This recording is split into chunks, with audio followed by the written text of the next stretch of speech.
Two people have been found dead in Beijing's Mentougou district as heavy downpours battered the city and surrounding areas. The Chinese capital has been battling its heaviest period of rainfall since 2011. Emergency rescue operations are still ongoing. CGTN's Zheng Chunying has more from Beijing.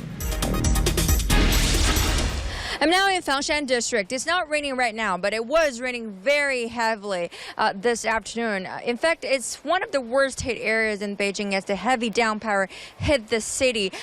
Earlier, over 100 people were evacuated after being trapped in a logistics center in the region. No death or injuries have been reported yet, thanks to the timely evacuation efforts by the local government. And as you can see behind me, the traffic boards and trees were blown down, and many trees have been inundated. Authorities have issued red alert, which is the highest of its kind for floodings and heavy rainfalls, and warning that the Dashi River in the region, which is just the river behind me, could continue to flood, and telling people to stay away from the rivers. And in fact, the heavy downpour is affecting people all across the capital city and its surrounding regions as well. Beijing authorities have suspended all sports events and closed many public places such as tourist attractions, museums, and parks.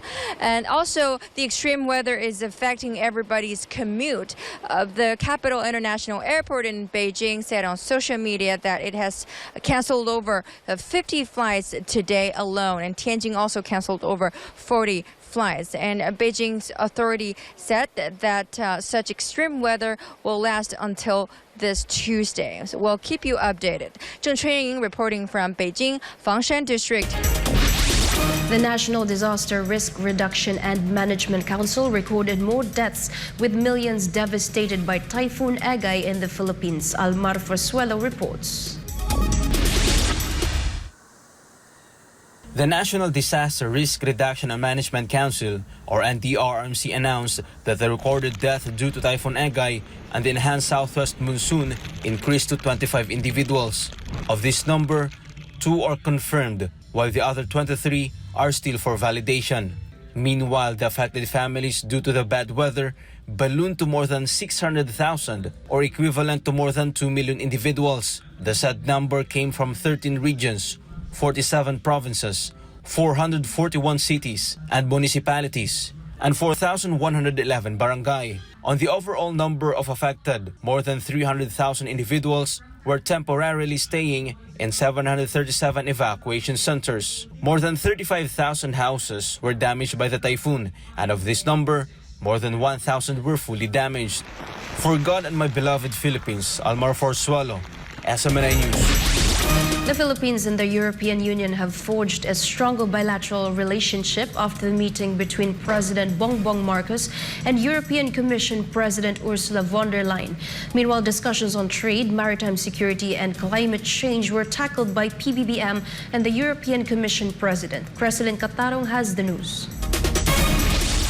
The Philippine government and the European Commission solidified their commitment to a stronger bilateral relationship. This comes after a successful and productive bilateral meeting between President Ferdinand Marcos Jr. and European Commission President Ursula von der Leyen at the Malacanang Palace on July 31st. This occasion marks the first visit of an EU Commission President to the Philippines.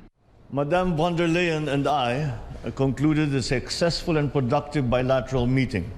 This is the first visit to the country by the President of the European Commission. President Marcos stated that the Philippines and the EU agreed to expand trade and enhance cooperation in climate change, maritime security, and green economy. Investment and cooperation within the Global Gateway Strategy were also discussed.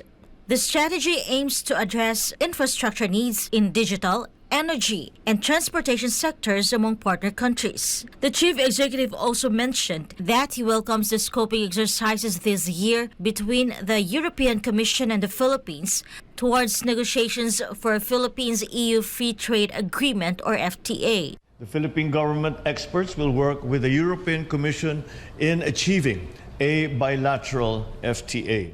European Commission President von der Leyen stated that the free trade agreement holds great potential for both the Philippines and the EU in terms of job opportunities and development.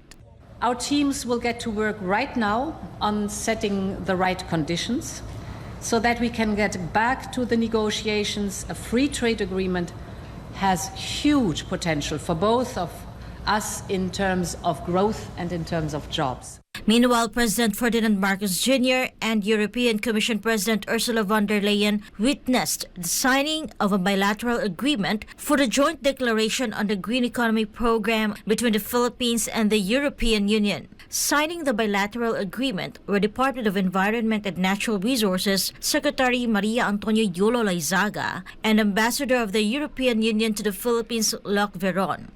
On development cooperation, we committed to conclude a financing agreement on the Green Economy Program in the Philippines, a grant worth 60 million euros, which aims to support the Philippines in areas such as circular economy, renewable energy, and climate change mitigation.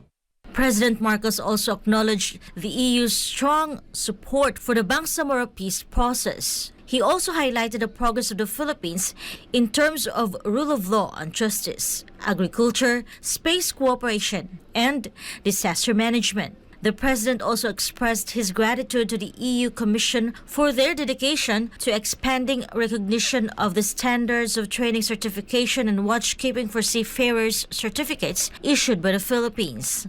President Marcos emphasized that this has a positive impact on the jobs of over 50,000 Filipino seafarers working on EU-flagged vessels. For God and for my beloved Philippines, this has been Cresceline Catarong, SMNI News.